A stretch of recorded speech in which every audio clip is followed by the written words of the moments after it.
ఈ వీడియోలో మనం ప్రెజెంట్ కంటిన్యూస్ టెన్స్ని ఏ సందర్భంలో ఎలా ఉపయోగించాలనే దాని గురించి తెలుసుకుందాము. ప్రస్తుతం జరుగుతూ ఉన్న పనులను తెలియచేయడానికి ప్రెజెంట్ కంటిన్యూస్ టెన్స్ను వాడాలి.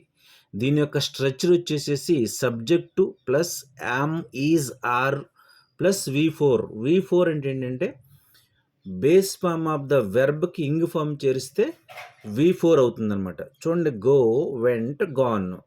గోకి ఇంగ్ ఫామ్ చేర్చామనుకో గోయింగ్ అవుతుంది. ఈ గోయింగ్ని V4 అంటాం అనమాట. Plus object plus other words. ఇక్కడ ఎగ్జాంపుల్స్ చూస్తే కనుక ఐ సబ్జెక్ట్కి వచ్చినప్పుడు యామ్ అనే బీ ఫామ్ను ఉపయోగించి చెప్పవలసి ఉంటుంది. I am coming. అట్లాగే he, she, it, Rama, Sita. ఈ రామ, సీత అనేవి సింగులర్ నౌన్స్, అంటే పేర్లను తెలియజేస్తాయి అన్నమాట. సింగులర్ నౌన్ ఫామ్స్గా మనం చెప్పుకోవచ్చు.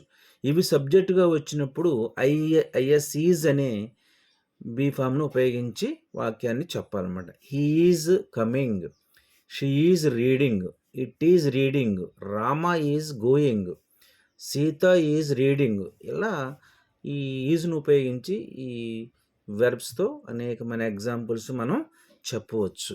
అట్లాగే we, you, they, Rama and Sita ఇలాంటివి సబ్జెక్ట్స్గా వచ్చినప్పుడు మనం ఏఆర్ అనే బీ ఫామ్ను ఉపయోగించి ఎగ్జాంపుల్స్ చెప్పాలన్నమాట. We are dancing, you are playing, they are singing, Rama and Sita are running. అంటే ప్లూరల్ ఫామ్ సబ్జెక్టుగా వచ్చినప్పుడు ఏఆర్ అనే బీ ఫామ్ని ఉపయోగించవలసి ఉంటుందన్నమాట.